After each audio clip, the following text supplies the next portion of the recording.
Hello दोस्तों, DAV ज्ञान channel में आपका स्वागत है। आज मैं आपके लिए कक्षा 7वीं का पाठ 12 एक हिंसा ऐसी भी लेकर उपस्थित हूँ। आइए इसे शुरू करते हैं।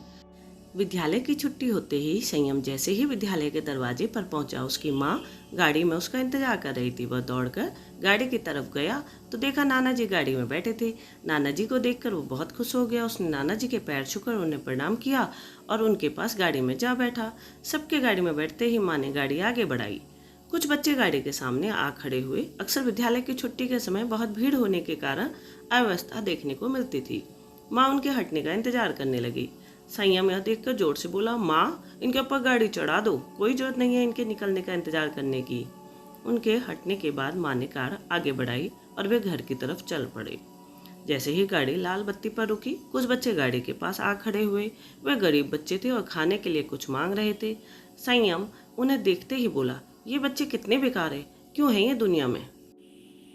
तभी उसे याद आया, आज तो भारत पाकिस्तान का क्रिकेट मैच है। उसने तुरंत रेडियो पर क्रिकेट कमेंट्री चलाई और माँ से कार को तेज गति से चलाने को कहा। सड़क पर भीड़ होने के कारण वाहन को नियंत्रित ढंग से चलाना अति आवश्यक था। उनकी गाड़ी के आगे एक गाड़ी बहुत ही धीमी गति से चल रही थी।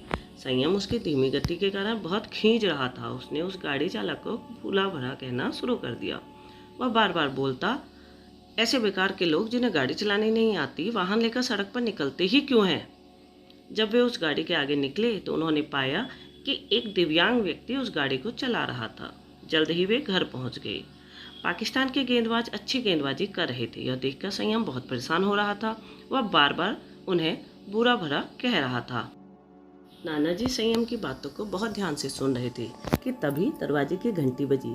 संयम ने उठकर दरवाजा खोला। दरवाजे पर कंपनी का सामान वितरण करने वाला एक लड़का, डिलीवरी बॉय, खड़ा था। संयम उससे सामान लेकर नाना जी के पास बैठते हुए बोला, ये लोग भी ना बस भटकते ही रहते हैं। नाना जी उसका व्यवहार देखकर अचंभित रह गए और संयम को अपने पास बिठाते हुए बोले, संयम तुम्हारा तो अपने विचारों तथा वाणी पर बिल्कुल ही संयम नहीं है। तुम तो बहुत ही हिंसक हो। सुनते ही संयम तिलमिला उठा और नाना जी से बोला, नाना जी मैंने कौन सी हिंसा की है? मैंने किसे मारा या पीटा? मैंने तो किसी को हाथ भी नहीं लगाया। फिर मैं किस प्रकार हिंसक हो गया? मैंने तो सदाचार का पालन करते हुए आपसे मिलते ही आपके चरण भी स्पर्श किए थे। फिर आप ऐसा कैसे बोल सकते हैं? नाना जी बोले, संयम तुम्हें गलतफहमी है। आज तुमने कई बार हिंसा की है। संयम, जब भी हम किसी के बारे में बुरे विचार मन में लाते हैं तो चाहे हम उनसे कुछ ना बोलें, परंतु उस व्यक्ति तक हमारे भाव पहुंच ही जाते हैं। मैं जब से आया हूँ देख रहा हूँ कि तुम अकारण ही किसी न किसी को बुरा कह रहे हो। जैसे अभी उस गेंदबाज और उस डिलीवरी बॉय के बारे में तुमने जो कुछ भी कहा, यह दर्शाता है कि कहीं ना कहीं तुम उनके बारे में बुरा सोच रहे हो, तभी तो बोल रहे हो। सिर्फ किसी को मारना पीटना ही हिंसा नहीं होती, किसी के बारे में बुरा सोचना भी हिंसा है। संयम, नाना जी मैंने उस गेंदबाज के मुंह पर या उसके सामने थोड़ा ही बोला। मैं तो उसके पीठ पीछे अपने घर में बैठकर ही तो बोल रहा हूँ। कौन सा उसे सुनाई दे रहा है? इस तरह तो लोग किसी ना किसी के बारे में कुछ ना कुछ बोलते ही रहते हैं। तो क्या सभी हिंसक होते हैं? नाना जी संयम, हम भगवान महावीर के अनुयायी हैं। तुमने भगवान महावीर तथा उनके शिष्य देवव्रत की कहानी तो सुनी ही होगी। संयम, नाना जी कौन देवव्रत? मैं किसी देवव्रत को नहीं जानता। नाना जी, तुम भगवान महावीर के शिष्य देवव्रत के बारे में नहीं जानते? तो चलो मैं तुम्हें देवव्रत की कहानी ही सुनाता हूँ, ध्यान से सुनो। एक बार भगवान महावीर अपने शिष्यों के साथ बैठकर भोजन कर रहे थे कि तभी उनके एक शिष्य देवव्रत को चींटी ने काट लिया। उसने उस चींटी को मारा तो नहीं, पर उसे बहुत भला बुरा कहा। यह सुनकर भगवान महावीर बोले, देवव्रत तुम तो बिल्कुल भी दयावान नहीं हो। मैं तो तुम्हें बहुत दयालु तथा अहिंसक समझता था। यह सुनकर वह शिष्य बहुत हैरान रह गया। वह अपने दयालु स्वभाव के लिए ही जाना जाता था। भगवान महावीर भोजन समाप्त करने के बाद जब विश्राम करने बैठे तो उस शिष्य ने किसी तरह हिम्मत जुटाकर उनसे पूछा कि हर जीव की हमेशा सहायता और सेवा करता हूँ, कभी भी कोई ऐसा कार्य नहीं करता जिससे पेड़ पौधे पशु पक्षियों को नुकसान हो, फिर आपने ऐसा क्यों कहा? भगवान महावीर ने उत्तर दिया, दया भाव सिर्फ जीवों की सहायता या सेवा करना में नहीं है। तुम जीवों की सहायता ना भी करो, उन्हें दाना पानी ना भी डालो, तब भी वो किसी न किसी तरह अपना दाना पानी ढूंढ ही लेते हैं।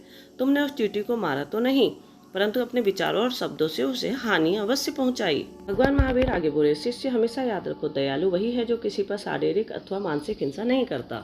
नाना जी संयम, हिंसा का मतलब केवल किसी को मारना पीटना ही नहीं है। हिंसा विचारों और शब्दों से भी होती है। जब हम कटु शब्द बोलकर किसी का दिल दुखाते हैं तो हम हिंसा कर रहे होते हैं। इसी प्रकार जब हम किसी के बारे में बुरा सोचते हैं तथा बुरे विचार अपने मन में लाते हैं, तब भी हम हिंसक ही होते हैं। यह कहकर दोनों कुछ देर चुपचाप बैठे रहे।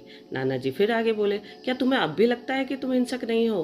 क्या तुमने आज कोई हिंसा नहीं कही? जरा सोचो, विद्यालय से निकलने के बाद तुमने क्या क्या शब्द बोले।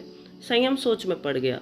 विद्यालय से निकलने के बाद उसने जो भी कहा था वह सब शब्दों पर विचार करने लगा। उसे एहसास हुआ कि उसके विचार कितने हिंसक हैं।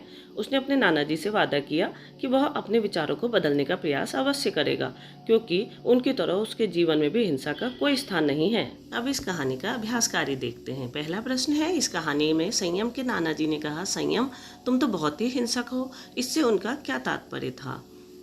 यहाँ पर 4 ऑप्शन में से अंतिम ऑप्शन सही है कि संयम हर किसी के बारे में गलत भाव रखता अथवा सोचता है। प्रश्न ख, कहानी में कोई 3 ऐसे वाक्य चुनकर लिखिए जो संयम के इस व्यवहार की पुष्टि करते हैं। तो यहाँ पर जब भीख मांगने वाले बच्चों उनके सामने आए तो उसने कहा कि ये बच्चे कितने बेकार हैं, क्यों हैं ये इस दुनिया में। दूसरा वाक्य है, संयम ने डिलीवरी बॉय से कहा, ये लोग भी बस भटकते ही रहते हैं। तीसरा वाक्य है, धीमी कार चलाने वाले से भी संयम ने ऐसा ही बर्ताव किया और बोला, ऐसे बेकार के लोग जिन्हें गाड़ी चलानी नहीं आती वाहन लेकर सड़क पर निकलते ही क्यों हैं। आइए प्रश्न 2 देखते हैं। किसी के बारे में बुरा सोचना तथा बुरा बोलना भी हिंसा है, क्या आप इसके लिए सहमत हैं? हाँ। प्रश्न ख, अपनी कक्षा के विद्यार्थियों से निम्न बिंदुओं को ध्यान में रखते हुए इस पर चर्चा कीजिए तथा तर्क सहित उत्तर दीजिए। तो इन वाक्यों के उत्तर अपने अनुसार मैंने अगले पृष्ठ पर लिख दिए हैं, आप वहां से इन्हें हल कर सकते हैं। आइए देखते हैं। पहले वाक्य का यहाँ उत्तर है कि किसी के बारे में बुरा सोचना तथा बुरा बोलना भी हिंसा है। मैं इस बात से पूर्णतः सहमत हूँ, क्योंकि अगर हम किसी के बारे में मन से बुरा सोचते हैं अथवा बुरा बोलते हैं तो एक तरह से हम उसको दुख पहुँचाते हैं, और किसी भी व्यक्ति को जाने अनजाने बिना हाथ लगाए भावनात्मक दुख देना भी मानसिक हिंसा के अंतर्गत आता है। दूसरे वाक्य का उत्तर है कि किसी के बारे में बुरा सोचना हिंसा नहीं है, क्योंकि अच्छे बुरे विचार तो मस्तिष्क में आते ही रहते हैं, ऐसे तो हर व्यक्ति हिंसक हो गया। तो इस वाक्य में नहीं, मैं इस बात से सहमत नहीं हूँ, क्योंकि वह सोच जो किसी को दुख देती है, तकलीफ देती है, और मानसिक हिंसा ही होती है। तीसरा, विचारों की हिंसा से किसी को कोई फर्क नहीं पड़ता, यह कथन सही नहीं है, क्योंकि कई बार केवल किसी को कमजोर सोच लेने मात्र से लोग बहुत आहत हो जाते हैं और नकारात्मकता को अपना लेते हैं, जिससे वह कभी अपने आप पर आत्मविश्वास नहीं ला पाते। अगला प्रश्न है, निम्नलिखित दोहे के अर्थ को खोजकर उसे समझाने का प्रयास कीजिए तथा दोहे के रचयिता का नाम भी खोजिए। तो दोहा है, कुटिल वचन सबते बुरा, जारी करे सब छार, और साधु वचन जर रूप है बरसे अमृत धार। यह अर्थ है, सज्जन की मीठी वाणी जल के समान है, इससे ऐसी वाणी बोलने से ठंडक मिलती है, ऐसी ही वाणी बोलनी चाहिए। मधुर वचन शीतल जल की तरह है, और जब बोले जाते हैं तो ऐसा लगता है अमृत बरस रहा है। हमें हमेशा दूसरों के साथ मीठी वाणी से बोलना चाहिए। कड़वे शब्द वाले व्यक्तियों को कोई प्यार नहीं करता। इसके रचयिता हैं कबीरदास जी। प्रश्न 4, मानसिक हिंसा क्या है? अपने अध्यापक अध्यापिका से चर्चा करके मानसिक हिंसा के बारे में एक लेख लिखिए। तो इसका उत्तर हो जाएगा, कोई भी जानबूझकर किया गया आचरण जो किसी अन्य व्यक्ति की मानसिक स्थिति को चोट पहुंचाता है, मानसिक हिंसा कहलाता है। इसके उदाहरण है जबरदस्ती मानहानि, मौखिक अपमान या उत्पीड़न, सभी महत्वपूर्ण निर्णय अकेले लेना, दूसरों की राय न मानना, दूसरों की आर्थिक स्थिति को कंट्रोल में करना और हर मांग पूरा करने का दबाव बनाना, यह सभी लक्षण मानसिक हिंसा के होते हैं। इसलिए इन सब से दूसरों को हम मानसिक हानि पहुंचाते हैं। आइए जानते हैं इस पाठ से हमने क्या सीखा।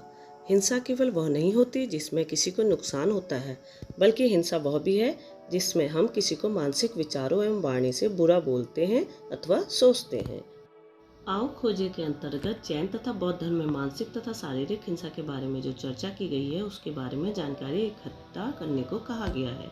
अब प्रश्न ख में महात्मा गांधी ने अपनी जीवनी सत्य एक खोज में अहिंसा के बारे में जो कुछ भी लिखा है उसके बारे में जानकारी इकट्ठी करने को कहा है। तो यहाँ पर मैंने दोनों ही प्रश्नों के उत्तर हल किए हैं, आप इसे यहाँ से उतार सकते हैं। बौद्ध धर्म का मुख्य लक्ष्य है दूसरों को नुकसान न पहुंचाना। दुख को कम करने के सबसे महत्वपूर्ण तरीकों में से यह एक है। यह सिद्धांत करुणा की अवधारणा से निकटता से जुड़ा हुआ है। नैतिक आचरण का यह एक अनिवार्य पहलू है। अहिंसा का अभ्यास कई रूपों में किया जा सकता है। उदाहरण के लिए इसमें मांस खाने से परहेज करना, हिंसक फिल्में या वीडियो गेम देखने से बचना।